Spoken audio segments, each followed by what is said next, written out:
তরুণরা সুযোগ করে না দিলে দেশকে পতনের হাত থেকে রক্ষা করা যেত না বললেন প্রধান উপদেষ্টা। ডক্টর ইউনূসকে সভাপতি করে জুলাই শহীদ স্মৃতি ফাউন্ডেশনের কমিটি গঠন।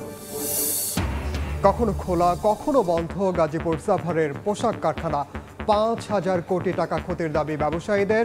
ঝুট ব্যবসার দ্বন্দ্বের শিকার কর্মীরা বললেন সচিব।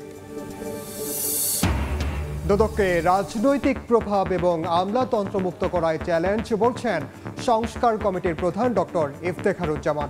ইসি নিয়োগে আইন পরিবর্তনের পরামর্শ বদিউলের।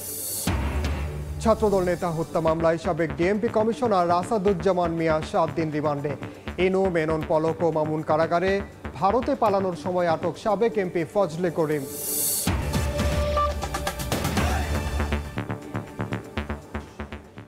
জনপদের সময়ের সঙ্গে আছি আমি ওমর ইনান। অন্তর্বর্তী সরকারের প্রধান উপদেষ্টা ডক্টর মোহাম্মদ ইউনূস বলেছেন, তরুণরা সুযোগ করে না দিলে দেশকে পতনের হাত থেকে রক্ষা করা যেত না। দেশ গড়ার সুযোগ বারবার আসে না উল্লেখ করে তিনি সবাইকে সঙ্গে নিয়ে কাজ করার ঘোষণা দেন।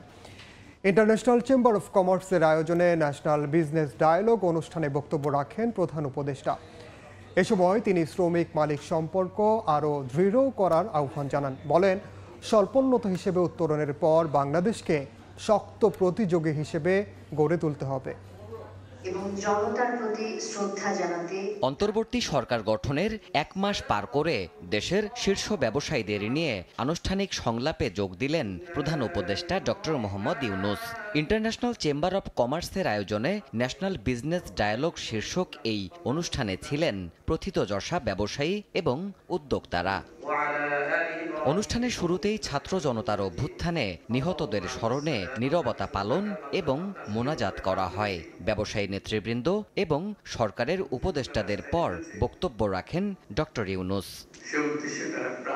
প্রধান উপদেষ্টার সাফ বার্তা, নিজেদের রক্ত ঢেলে নতুন দেশ গড়ার যে সুযোগ দিয়েছে তরুণরা, তা হাতছাড়া করলে পথ হারাবে দেশ। এটা সাধারণ একটা রাজনৈতিক আন্দোলন ছিল না। এই সুযোগ না আসলে আমাদের যে পচন ধরেছিল, সে পচন থেকে আমাদের মুক্তির কোনো চিহ্ন দেখা যাচ্ছিল না। আমরা আর পচন নয়, আমরা সুস্থ জাতি হিসেবে, সবল জাতি হিসেবে দাঁড়াতে চাই। সে নতুন বাংলাদেশ গড়বই। অতীত আপনাকে আর টানবে না। যে সুযোগ আর কখনো আসে কিনা জানি না, এই সুযোগ হারিয়ে ফেললে জাতির কাছে আর কিছুই অবশিষ্ট থাকবে না। ডক্টর ইউনূসের আহ্বান, স্বল্পোন্নত কাতার থেকে উত্তরণের পর দেশকে আরও বড় প্রতিযোগী হয়ে গড়ে উঠতে হবে। সব বিষয় আমরা জানি না, আমাদের অভিজ্ঞতা নাই, কিন্তু এক যুগে কাজ করলে অভিজ্ঞতা তো এসে যাবে। যদি আমরা লো ইনকাম কান্ট্রি থেকে মিড ইনকাম কান্ট্রিতে চলে যাই, তাহলে অনেক সুযোগ সুবিধা হারিয়ে ফেলবো। কিন্তু সেই প্রতিযোগিতায় শক্ত প্রতিযোগী হওয়ার জন্য আমরা সামর্থ্য অর্জন করতে চাই, আমরা পেছনে থাকতে চাই না। পুরো সমাজকে বদলে দিতে সামাজিক ব্যবসা মডেলের কথাও সবাইকে স্মরণ করিয়ে দেন প্রধান উপদেষ্টা। আমি যতদিন আছি আপনাদেরকে খালি উৎসাহিত করবো, সামাজিক ব্যবসা করেন, যা ব্যবসা করেন, টাকা পয়সা করেন, অসুবিধা নেই, পাশে একটা সামাজিক ব্যবসা করেন। সামাজিক ব্যবসাটা কি? এমন ব্যবসা যে স্বনির্ভরশীল, নিজের টাকায় নিজে চলতে পারে। টাকা রোজগার করা খুব আনন্দের জিনিস। Making money is happiness, making other people happy is a super happiness. নতুন দেশ গড়ার পথে সবাইকে পাশে চান বর্তমান সরকারের নেতৃত্বে থাকা নোবেল জয়ী এই অর্থনীতিবিদ। এই নতুন বাংলাদেশের জন্য যা আছে তাই করব, যেন বলে যেতে পারি আমাদেরকে জীবনে এই দেশ আমাদেরকে একটা সুযোগ দিয়েছিল, আমরা সেই সুযোগ পূর্ণ ব্যবহার করেছি। আমরা সেই অতীতের পচা বাংলাদেশ থেকে আমরা একটা নতুন তরতাজা বাংলাদেশ সৃষ্টি করেছি। দেবাশিস রায়, সময় সংবাদ, ঢাকা। প্রধান উপদেষ্টা ডক্টর মোহাম্মদ ইউনূসকে সভাপতি ও শহীদ মুগ্ধর ভাই স্নিগ্ধকে সাধারণ সম্পাদক করে জুলাই স্মৃতি ফাউন্ডেশনের ২১ সদস্যের কমিটি করা হয়েছে। শহীদ পরিবারের দায়িত্ব নেওয়া সহ বিভিন্ন চিকিৎসার ব্যয় বহন করা হবে এ ফাউন্ডেশনের মাধ্যমে। উপদেষ্টা পরিষদের বৈঠক শেষে বিকেলে ফরেন সার্ভিস একাডেমিতে এ কথা জানান যুব ও ক্রীড়া উপদেষ্টা আসিফ মাহমুদ এবং পানি সম্পদ ও পরিবেশ উপদেষ্টা সৈয়দা রিজওয়ানা হাসান। তারা জানান, গণহত্যার বিচারের স্বার্থে শেখ হাসিনার প্রত্যাবর্তন আইনি প্রক্রিয়ায় হবে। ন্যায্যতার ভিত্তিতে প্রতিবেশী দেশগুলোর সঙ্গে সম্পর্ক থাকবে, তবে সেটি নতজানু নীতি অবলম্বন করে নয়। ২-৩ সপ্তাহের মধ্যে লোডশেডিং সমস্যার সমাধানের চেষ্টা চলছে বলেও জানান তারা। আসলটা যেগুলো কি বিবেচনায় কে কেন আমাদের যেই জুলাই শহীদ স্মৃতি ফাউন্ডেশন করার কথা ছিল সেটি গঠন করা হয়েছে এবং সেখানে মীর মাহবুবুর রহমান ডাকনাম স্নিগ্ধ শহীদ পরিবার থেকে আমরা একজনকে সাধারণ সম্পাদক করেছি যেন দীর্ঘমেয়াদে শহীদদের যেই স্মৃতি সংরক্ষণ এবং একই সাথে শহীদ পরিবারের দেখাশোনার দায়িত্বে তারাও অংশগ্রহণ করতে পারে। ফ্যাসিবাদী ব্যবস্থার মুখপাত্র হিসাবে বিচারের প্রক্রিয়াতে তাকে থাকতে হবে, কারণ দায় দায়িত্ব এখানে একটা ব্যাপার আছে। এখন সেই প্রত্যাবর্তনের কথা বলা হয়েছে, সেই প্রত্যাবর্তনটা কোন প্রক্রিয়ায় হবে, দুই দেশের মধ্যে কিভাবে কথা হবে, সেইগুলো তো প্রক্রিয়া পরের ব্যাপার। যখন আইনি প্রসেসটা শুরু হবে তখন এগুলো আমরা দেখব। আমাদের চেষ্টা হবে আমাদের পাশের দেশ এবং সকল দেশের সাথে বন্ধুত্বপূর্ণ সম্পর্ক বজিয়ে রাখা। ছাত্র জনতার আন্দোলনে নিহতদের মধ্যে এ পর্যন্ত 728 শহীদের তালিকা তৈরি করেছে স্বাস্থ্য মন্ত্রণালয়। বিকেলে সচিবালয়ে ব্রিফিংয়ে এ তথ্য জানিয়েছেন তথ্য ও সম্প্রচার উপদেষ্টা নাহিদ ইসলাম।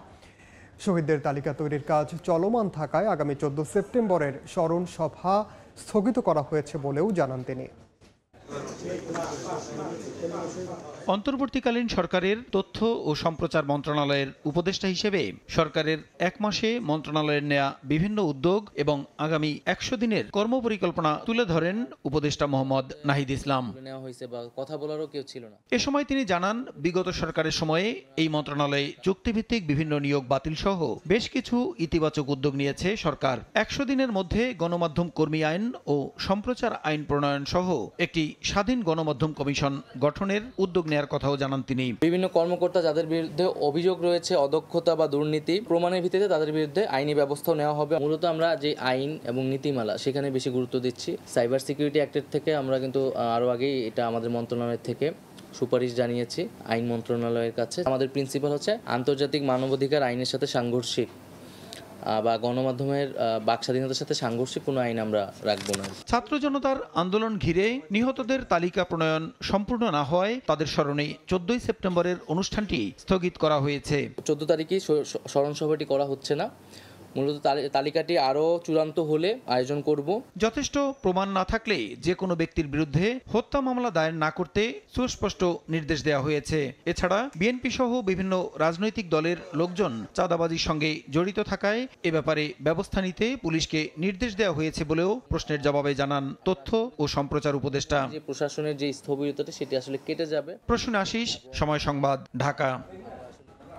রাজনৈতিক প্রভাব এবং আমলাতন্ত্রের কাছে জিম্মি দুর্নীতি দমন কমিশন, এ থেকে সংস্থাটি মুক্ত করায় চ্যালেঞ্জ হবে বলে জানিয়েছেন দুদক সংস্কার কমিটির প্রধান ইফতেখারুজ্জামান। তিনি মনে করেন দুদকের উচ্চ পর্যায়ে নিয়োগে এমন কাউকে থাকতে হবে যারা ব্যক্তি জীবনে রাজনীতির প্রভাবমুক্ত। এর পাশাপাশি দুদকের আলাদা প্রসিকিউশন টিম থাকা প্রয়োজন বলে উল্লেখ করেন তিনি। আমি গভীর শ্রদ্ধা জানাচ্ছি। গণ আন্দোলনের পরিপ্রেক্ষিতে দায়িত্ব নেয়া অন্তর্বর্তী সরকারের মূল লক্ষ্য রাষ্ট্রের বিভিন্ন প্রতিষ্ঠান সংস্কার করা। এরই ধারাবাহিকতায় বুধবার জাতির উদ্দেশ্যে দেয়া ভাষণে 6টি সাংবিধানিক প্রতিষ্ঠান সংস্কারে কমিশন গঠনের কথা জানান প্রধান উপদেষ্টা ডক্টর মোহাম্মদ ইউনূস, যার মধ্যে দুর্নীতি দমন সংস্কার কমিশনের প্রধান হিসেবে নাম ঘোষণা করা হয় টিআইবির নির্বাহী পরিচালক ডক্টর ইফতেখারুজ্জামানের। তাৎক্ষণিক প্রতিক্রিয়ায় বৃহস্পতিবার ইফতেখারুজ্জামান বলেন, দুদক রাজনৈতিক প্রভাব এবং আমলাতন্ত্রের কাছে জিম্মি, এর থেকে প্রতিষ্ঠানটিকে মুক্ত করাই বড় চ্যালেঞ্জ। কমিশনার নিয়োগের ক্ষেত্রে যাদেরকে নিয়োগ দেওয়া হয়েছিল দলীয় রাজনৈতিক বিবেচনায় নিয়োগ দেওয়া হয়। যদিও একটা নিয়োগের জন্য প্রক্রিয়া নির্ধারণ করা আছে আইনগতভাবে বিধি অনুযায়ী, কিন্তু সেটা নামমাত্র অনুসরণ করা হয় বা অনেক ক্ষেত্রে অনুসরণ করা হয়নি। এমন একটা পর্যায়ে চলে গেছে এখন আমলাতন্ত্রের হাতে দুদক জিম্মি, রাজনৈতিক প্রভাবের হাতে জিম্মি। দুদকের উচ্চ পর্যায়ে এমন ব্যক্তিদের নিয়োগ দিতে হবে যারা ব্যক্তি জীবনে রাজনৈতিক প্রভাব ও দুর্নীতিমুক্ত। পাশাপাশি দুদকের আলাদা প্রসিকিউশন টিম থাকা প্রয়োজন বলেও উল্লেখ করেন ইফতেখারুজ্জামান। দুদক যেটা বলছে সেটা হচ্ছে যে আমরা যখন যাদের বিরুদ্ধে অভিযোগ তারা যখন ক্ষমতায় থাকে তখন আমরা পদক্ষেপ নিতে আমরা পারি না। এরকম একটা। তো এই ধরনের দুদক দিয়ে তো বাংলাদেশে যে নতুন বাংলাদেশের স্বপ্ন সেটা চলবে না। দুদকের নিয়োগের ক্ষেত্রে এমন ব্যক্তিবর্গকে দিতে হবে যাদের পেশাগত জীবনে, তাদের ব্যক্তিগত জীবন আচরণে তো অবশ্যই দুর্নীতিমুক্ত থাকতে হবে এবং বিশেষ করে দলীয় রাজনৈতিক প্রভাব থেকে মুক্ত হতে হবে। পরবর্তী যে কোনো সরকারের অধীনে রাষ্ট্রীয় প্রতিষ্ঠানগুলো যেন স্বাধীনভাবে কাজ করতে পারে, সংস্কার কমিশন সেই দিকটিকে বিশেষ গুরুত্ব দেবে বলেও জানান ইফতেখারুজ্জামান। তাজওয়ার মাহমিদ, সময় সংবাদ, ঢাকা। নির্বাচন কমিশনের নিয়োগ আইন পরিবর্তন করতে হবে বলে মনে করছেন নির্বাচন ব্যবস্থা সংস্কার কমিশনের প্রধান ডক্টর বদিউল আলম মজুমদার। তিনি বলেন, চলমান আইনে সরকার যাকে খুশি তাকে নিয়োগ দিতে পারে। হলফনামার বিধান, আরপিও সহ রাজনৈতিক দলের মনোনয়ন প্রদানের বিভিন্ন বিষয়ে দেশের নির্বাচন ব্যবস্থার সংস্কার প্রয়োজন বলে মত তার। বিগত আওয়ামী সরকারের আমলে দেশে অনুষ্ঠিত হয় 3টি জাতীয় সংসদ নির্বাচন, যার নেতৃত্বে ছিল রকিব, হুদা ও আউয়াল কমিশন। 3 জাতীয় নির্বাচনের স্বচ্ছতা নিয়েও উঠেছিল প্রশ্ন, যার সবশেষ নজির 2024 সালে অনুষ্ঠিত দ্বাদশ জাতীয় সংসদ নির্বাচনে আওয়ামী লীগ ও জাতীয় পার্টি ছাড়া বড় কোনো দলের নির্বাচনে অংশ না নেয়া, যেখানে ভোটার উপস্থিতি 41.8% থাকলেও প্রশ্ন উঠেছিল অনেক। গত 5 আগস্ট আওয়ামী সরকার প্রধান শেখ হাসিনা পদত্যাগ করে দেশ ছেড়ে পালালে নির্বাচন কমিশনের কর্মকর্তাদের পদত্যাগের দাবি ওঠে। দাবি মেনে পদত্যাগ করেন সিইসি সহ অন্যান্য কমিশনাররা। বৈষম্যহীন, 25 আগস্ট জাতির উদ্দেশ্যে দেয়া ভাষণে প্রধান উপদেষ্টা ডক্টর মোহাম্মদ ইউনুস জানিয়েছিলেন, নির্বাচন কমিশনকে সংস্কার করে যে কোনো সময় আদর্শ নির্বাচনের জন্য প্রস্তুত রাখা হবে। এরই পরিপ্রেক্ষিতে 6 বিশিষ্ট নাগরিককে করা হয় এই সংস্কার কমিশনের প্রধান, যার মধ্যে নির্বাচন ব্যবস্থা সংস্কার কমিশনের প্রধান হয়েছেন সুশাসনের জন্য নাগরিক সুজনের প্রতিষ্ঠাতা সম্পাদক ডক্টর বদিউল আলম মজুমদার। নির্বাচন কমিশন নিয়োগ আইনে দুর্বলতা দেখছেন তিনি। নির্বাচন কমিশন নিয়োগ আইন, সেখানে দুর্বলতা রয়েছে।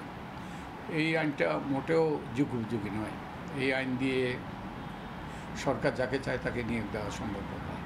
এটা মূলত আগে যে প্রজ্ঞাপন ছিল, ওই প্রজ্ঞাপনটাকে আইনের খোলসে তোরা সংসদে পাশ করেছে, ওটার মধ্যে পরিবর্তন আনা দরকার। হলফনামার বিধান, রাজনৈতিক দলের মনোনয়ন প্রদান ব্যবস্থা ও আরপিওর ক্ষেত্রেও পরিবর্তন আনা দরকার বলে মনে করেন বদিউল আলম মজুমদার। আরও পরিবর্তন আনা দরকার হলফনামা। রাজনৈতিক দলের তাদের গঠনতন্ত্রে আইনেও সহযোগী সংগঠনের কোনো বিধান থাকতে পারবে না। এটা আইনে অন্তর্ভুক্ত করা হয়েছে রাজনৈতিক দলের সাথে আলাপ আলোচনার ভিত্তিতে, একটা ঐক্যমতের ভিত্তিতে। কিন্তু রাজনৈতিক দলগুলো আইনের আক্ষরিকভাবে আইন মেনেছে, কিন্তু আইনের উদ্দেশ্য যেটা সেটা মানে না। রাজনৈতিক দলগুলো তাদের যে কেন্দ্রীয় মনোনয়ন বোর্ড থাকে, সে প্যানেল থেকে মনোনয়ন দেবে।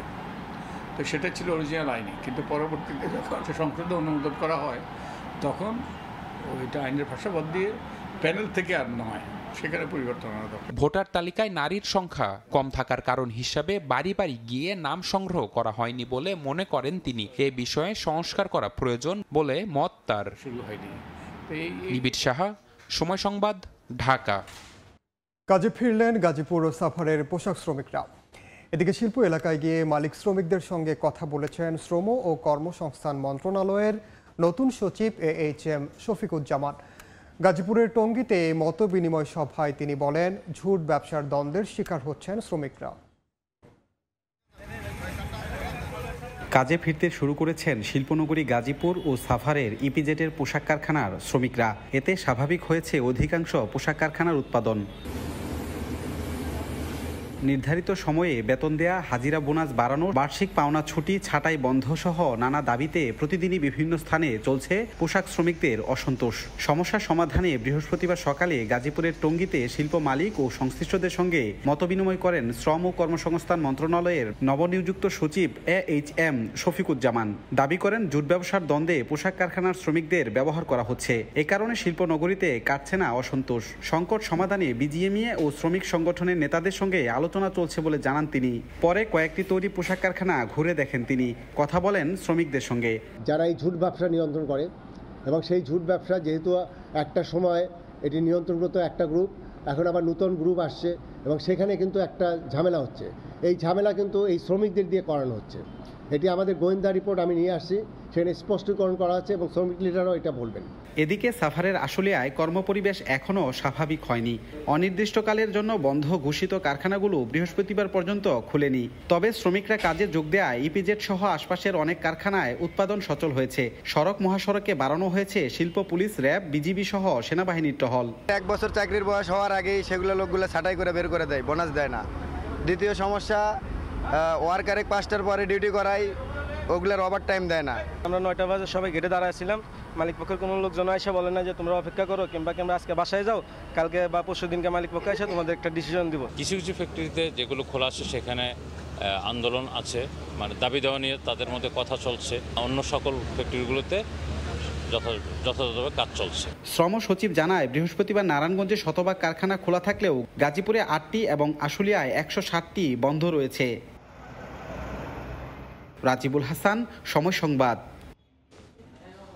ছাত্র জনতার অভ্যুত্থানের পর দুষ্কৃতিকারীরা নাজুক আইন শৃঙ্খলা পরিস্থিতির সুযোগ নেওয়ার চেষ্টা করছে জানিয়ে ব্যবসায়ী নেতারা বলেছেন, শিল্পাঞ্চলে সার্বক্ষণিক যৌথ বাহিনীর উপস্থিতি নিশ্চিত করতে হবে। বিকেলে হোটেল ইন্টারকন্টিনেন্টালে ইন্টারন্যাশনাল চেম্বার অফ কমার্স আয়োজিত ন্যাশনাল বিজনেস ডায়ালগে ব্যবসায়ীরা আরও জানান, অভ্যুত্থান পরবর্তী 100 কারখানায় ভাঙচুর এবং 200-র বেশি কারখানা বন্ধ রাখায় ক্ষতি হতে পারে অন্তত 5,000 কোটি টাকার। ছাত্র জনতার অভ্যুত্থানের পরবর্তী সময় থেকে দেশে আইন শৃঙ্খলা বাহিনীর একটি বড় অংশ শূন্যতা সৃষ্টি হয়েছে। এই সুযোগে কিছু দুষ্কৃতিকারী দেশে বিশৃঙ্খলা সৃষ্টির প্রচেষ্টা চালাচ্ছে, যার একটি বড় প্রভাব পড়েছে রপ্তানি সহ সকল শিল্প কারখানার উপরে। দুষ্কৃতিকারীদের হামলার কারণে এ যাবৎ প্রায় আনুমানিক 100টি শিল্প ক্ষতিগ্রস্ত হয়েছে এবং অবস্থা বেগতিক দেখে 200-র অধিক কারখানা বন্ধ রাখতে হয়েছে। আমরা অবিলম্বে সকল শিল্পাঞ্চলে যৌথ বাহিনীর অধিকতর উপস্থিত সার্বক্ষণিকভাবে নিশ্চিত করার জন্য আপনার কাছে অনুরোধ জানাচ্ছি। ছাত্রদল নেতা জনি হত্যা মামলায় ডিএমপির সাবেক কমিশনার আসাদুজ্জামান মিয়ার 7 দিনের রিমান্ড মঞ্জুর করেছেন আদালত। একই মামলায় গ্রেফতার দেখিয়ে কারাগারে পাঠানো হয়েছে 4 জনকে। তারা হলেন হাসানুল হক ইনু, রাশেদ খান মেনন, জুনায়েদ আহমেদ পলক ও সাবেক আইজিপি চৌধুরী আব্দুল্লাহ আল মামুন। আসাদুজ্জামান মিয়াকে গ্রেফতার করেছে র্যাব। খিলগাঁও থানার একটি হত্যা মামলায় তাদেরকে গ্রেফতার দেখানো হয়। পরবর্তীতে আদালত তাদেরকে এই মামলায় রিমান্ড প্রার্থনা করা হয় নাই, বিজ্ঞ আদালত তাদেরকে গ্রেপ্তার দেখিয়ে জেল হাজতে পাঠানোর আদেশ দেন। ভাটা থানা মামলায়ও আব্দুল আল মামুনকে গ্রেপ্তার দেখানো হয়। এদিন বিকেলে 4টার দিকে আসাদুজ্জামান মিয়াকে আদালতে তোলা হয়। এ সময় খিলগাঁও থানায় দায়ের করা ছাত্রদল নেতা জনি হত্যা মামলায় তার 7 দিনের রিমান্ড আবেদন মঞ্জুর করেন আদালত। জনি হত্যাকাণ্ড ছাড়াও আরও যেসব অপরাধে জড়িত ছিলেন সে বিষয়গুলো খতিয়ে দেখতে সাবেক এই পুলিশ কর্মকর্তার রিমান্ড আবেদন মঞ্জুর করা হয়েছে বলে জানান রাষ্ট্রপক্ষের আইনজীবী। এই এনকাউন্টারের সঙ্গে এবং এই ক্রস ফায়ারের সঙ্গে তার জড়িত থাকার বিষয়টা নিশ্চিত হওয়ার কারণে আরও জিজ্ঞাসাবাদ করার জন্য এটার সঙ্গে কারা কারা জড়িত তা উদ্ঘাটন করার জন্য 10 দিনের রিমান্ড প্রার্থনা করে। এদিকে আসাদুজ্জামান মিয়া জামিন আবেদন করলে তা নামঞ্জুর করেন আদালত। উদ্দেশ্য প্রণোদিতভাবে রাজনৈতিক কারণে তাকে এই মামলায় ফাঁসানো হয়েছে বলে অভিযোগ করেন তার আইনজীবী। আমরা এমন বলতে পারি, ঘোড়ার আগে গাড়ি গেছে। যে 2015 সালের ঘটনা সেইটা 2024 সালে মামলা করে উদ্দেশ্য প্রণোদিতভাবে এই মামলায় সম্পৃক্ত করা হয়েছে।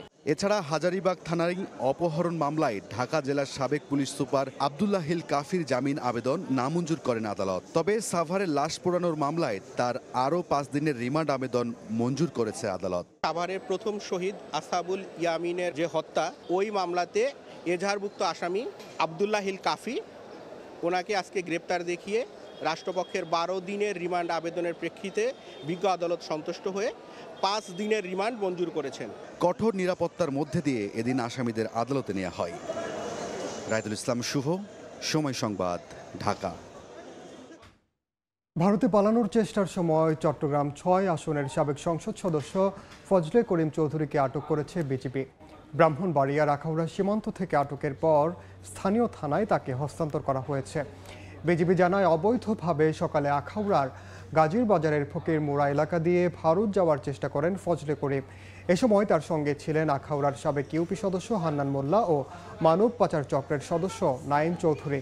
তাদেরও আটক করা হয়েছে। গত 5 আগস্ট সরকার পতনের পর থেকে আত্মগোপনে ছিলেন ফজলে করিম চৌধুরী।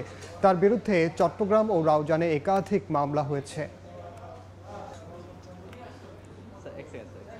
কেউ শেখ হাসিনার মতো দেশ ছাড়া করা হবে বলে হুঁশিয়ারি দিয়েছেন বৈষম্য বিরোধী ছাত্র আন্দোলনের সমন্বয়ক সার্জিস আলম। বিকেলে টাঙ্গাইল শহীদ স্মৃতি পৌর উদ্যানে ছাত্র নাগরিক মত বিনিময় সভায় এ কথা বলেন তিনি। তরুণদের সুশিক্ষিত ও দক্ষ হওয়ার পরেই রাজনীতিতে আসার পরামর্শ সার্জিসের। বিভিন্ন খাতে চাঁদাবাজি ও সিন্ডিকেট রুখে দিলেই নিত্যপণ্যের দাম কমে যাবে বলেও মনে করেন তিনি। পুরো বাংলাদেশে বিগত 16 বছরে ফ্যাসিস্ট হাসিনা সবচেয়ে বড় যে ক্ষতিটি করেছে সেটি হচ্ছে তিনি তার আওয়ামী লীগকে শুধু ফ্যাসিস্ট বানায়নি, সে তার বাংলাদেশকে শুধু ফ্যাসিস্ট বানায়নি, সে ফ্যাসিস্ট বানিয়েছে আমাদের প্রত্যেকটি মানুষকে। এই জায়গা থেকে আমরা যদি নিজেদের উত্তরণ ঘটাতে চাই তাহলে আমাদের যে সংশোধন সেই সংশোধন শুরু হতে হবে ওই ব্যক্তিগত পর্যায় থেকে। জনপদের সময়ের শীর্ষ সংবাদগুলো জানিয়ে দিচ্ছি আরেকবার। তরুণরা সুযোগ করে না দিলে দেশকে পতনের হাত থেকে রক্ষা করা যেত না বললেন প্রধান উপদেষ্টা। ডক্টর ইউনূসকে সভাপতি করে জুলাই শহীদ স্মৃতি ফাউন্ডেশনের কমিটি গঠন। কখনো খোলা কখনো বন্ধ গাজীপুর সাভারের পোশাক কারখানা। 5,000 কোটি টাকা ক্ষতির দাবি ব্যবসায়ীদের। ঝুট ব্যবসার দ্বন্দ্বের শিকার কর্মীরা বললেন সচিব।